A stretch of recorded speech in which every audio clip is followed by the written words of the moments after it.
Hi guys! Welcome back to my YouTube channel. Lulaglo, kumusta ang lahat? Sana ay nasa mabuti tayong kalagayan at ligtas sa anuman masamang kapahamakan. At bago ang lahat, shout out sa aking mga kagroup, Tita Lydia, Jacqueline de Cosin, Hayats Mix Vlog or Magalo Mix Vlog, Cel TV PH, Hasa 26, Jacqueline de Cosin, at syempre si Covers TV. Mega love shout out sa iyo. At syempre si Langga Tintin, shout out, at Jim Oteli. Mega love shout out. Ano ngayon ang ating reaction upload? Nandyan sa ating thumbnail. Ang title ay wala nang ibang issue kundi demanda. Ito lang ang masasabi ko. Nasa social media tayo. At pareho may mga binibitiwan na salita. Kung nakakasagot man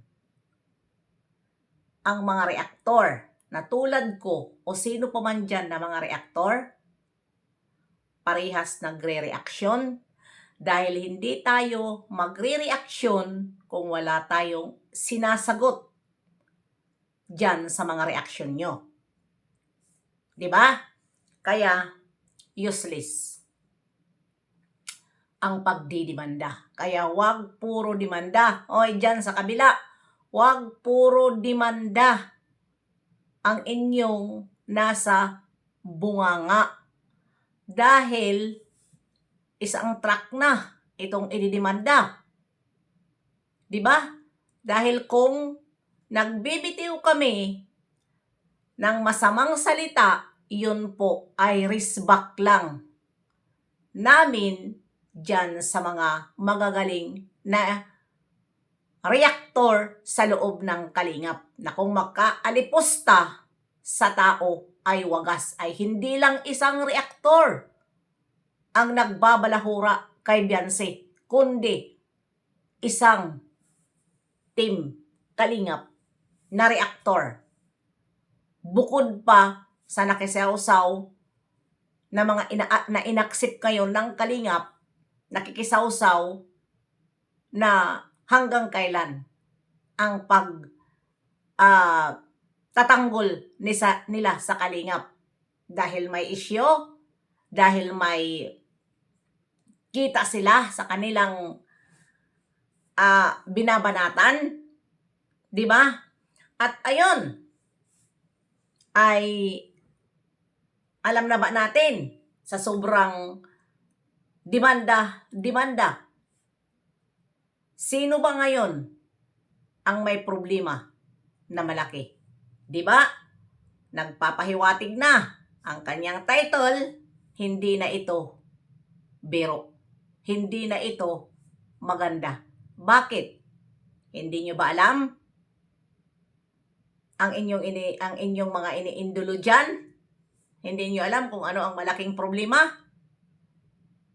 Di ba? Kaya, bago kayo magsalita, yun muna ang alamin nyo. Kung ano ang problema ng idol nyo. Dahil sinasabihan nyo na si Beyonce ay payat na, sa kaiisip ay blooming naman tingnan. Kaysa dyan pumapayat na nagmumukhang kabayo at namumroblema kung ano ang kanyang problema. Yan kasi ang hindi nyo alam eh. Sasabihin ko na lang sa inyo, hindi ko alam. Darating ang panahon, malalaman nyo din. Pero nagpahiwatig ako. Diba? Nagpahiwatig ako, alamin nyo kung ano ang problema ng idol nyo. Huwag nyo lagi silipin ang palipad ni Beyonce.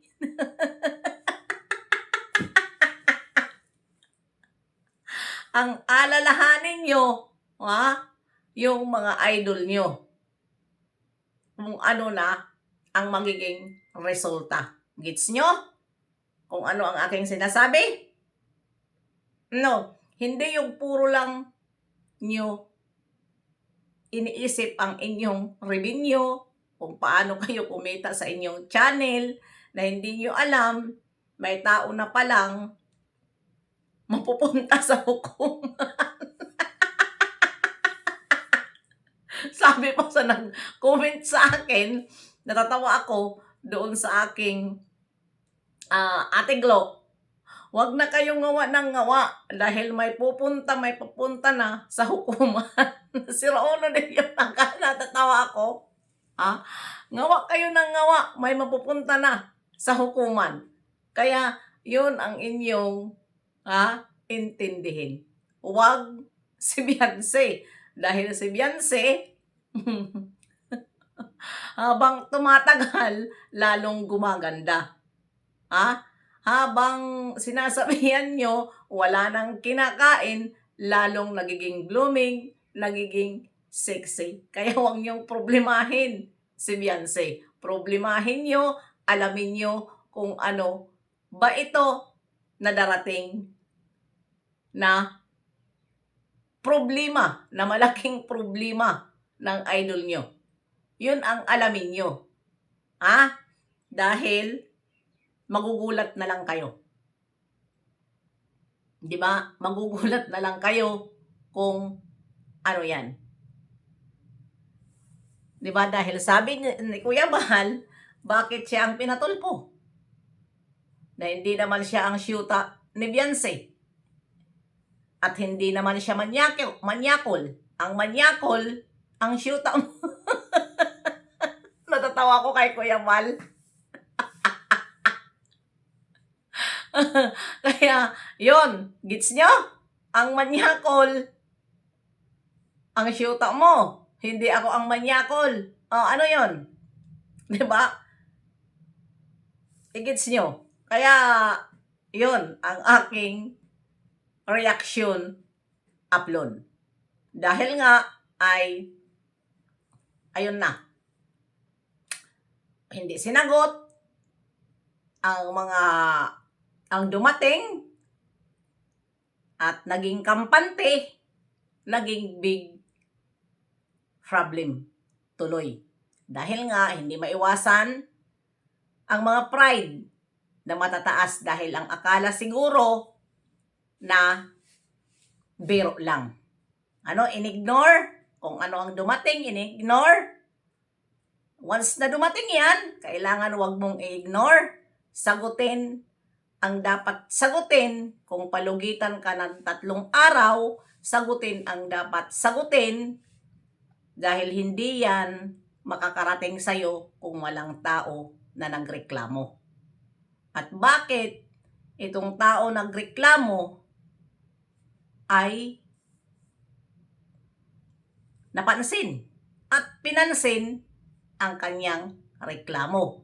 Ibig sabihin, may malaking ebidensya. Dahil hindi ka tatanggapin basta-basta kung wala kang malaking ebidensya. Diba? Alam natin yon. Kung dependiyan kasi diba? Dependiyan sa nagiging reklamo natin. Kung ito ba ay malaki ang proof natin, ito ba ay depende yan. Once na malaki ang ebidensya mo, may darating at tatanggapin ang reklamo mo. Yun. Tulad sa Rapi Tulfo. Ang statement mo, kapag hindi nila nagugustuhan, kasi bago ka magreklamo sa Rapi Tulfo, may ginagawa kang statement dyan. Kung ano ang statement mo, babasahin nila. Kung ang statement mo ay may malaking problema, tatanggapin po nila yan. Pero depende dahil syempre, alam mo naman sa atin, kapag may backer ka, mabilis ka mapansin. Pero pag wala kang backer, nganga ka. Diba? Ganon sa atin. Kahit ka rin may backer, ay Ay, kahit ka walang backer, kung ikaw rin ay mayroon, ano talaga, ano? Alam niyo na kung ano ito. Mayroon kang ibigay na mga tip, papansinin at papansinin ang reklamo mo. Dahil yun na ang nakasanayan sa atin. Kapag may pera ka, madali kang mapansin. Pero kung pobre ka, lang tingnan sa mga mata at wala kang naibubuga, ay tumahimik ka na. Dahil ang kaso ay palakihan ng pera. Totoo yun. Maliban na lang kung may malaking backer ka at papansinin ang reklamo mo. Pero mga simple lang at wali tayo, tumahimik na lang tayo. 'Di ba?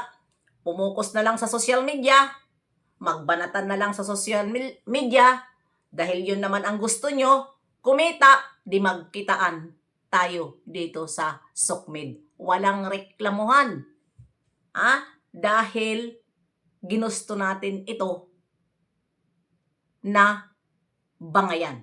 Hindi kayo sasagutin namin kung wala kaming karapat-dapat isagot doon sa mga paratang nyo kay Beyonce. Mild nga lang ang banat namin. Pero kung tutuusin, sa totoo lang, Diyos ko Lord, mahirap na intindihin, subalit totoo. Sa totoo lang. Pero, hindi pa naman ako masyado anti-kalingap. Kaya, sa issue lang ako. Kaya yung mga anti-kalingap, yun, sila ang nagbubulgar kung ano-ano ang nakikita nila sa kalingap. Kaya, dahan-dahan kayo magsalita sa akin. Dahil may nababasa ako doon kay Agnes Mel, mga paratang nyo sa akin. Huwag nyo akong subukan na maging anti-kalingap ng bonggang-bongga. Pero, nangako ako. Sa issue lang ako. Lumabas man ako sa kalingap, sa issue ako, wala akong pakialam sa hikain ng kalingap o ano pa man ang kanilang strategy. Wala akong pakialam. Basta kung ano ang issue, doon ako. Hindi ko hahalongkatin kung anong mayroon sila. Dahil sa issue lang po ako. Gets nyo? Kaya dahan-dahan kayo. Dahil itong paglabas namin para hindi nasiraan namin ang kalingap ng todo. Ang paglabas namin, sa issue kami tututok. Dahil sobra na mag-reaction ang ibang reaktor. Reaktor lang naman, dito ang aming kakalabanin. Dahil sobra mag-react.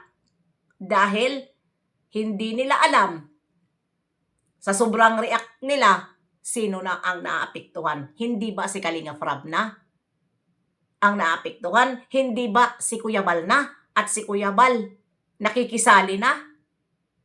Sa panood, nakikisali na. Pag tumira din si Kuya Bal, below the belt.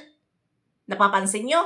Kaya, ikaw Kuya Bal, sa totoo lang, puro ka demanda-demanda. Pero hindi mo rin alam yung mga pinagsasabi mo. Pakinggan mo sa mga reels. Dahil nire-reels ka ng mga anti-kalingap. At naka-record din ang mga sinasabi mo. Baka hindi mo rin alam kung ano ang sinasabi mo sa mga live mo na nakakasakit sa kapwa. Diba? Yun lang naman. Kasi hindi mo alam, wala kang kasalanan. Sinasabi mo wala kang kasalanan. Wala kang sinasabi. Hindi mo alam, Kuya Bal, kung ano ang binibitiwan mo na salita doon sa binibira mong tao. Yun lang naman. Kaya di ba sabi ko sa inyo, hindi pa ako masyado anti-kalingap. Mild lang ako. Uulitin ko, hindi ako mangingialam kung anong mayroon sila. Tututukan ko ang issue dahil sobra makapag-react ang mga reactor. Kaya kami naging ganito. Kaya, ayan, dito nga, ano itong malaking problema ng idol nyo? Pakisagot. Bye-bye! See you!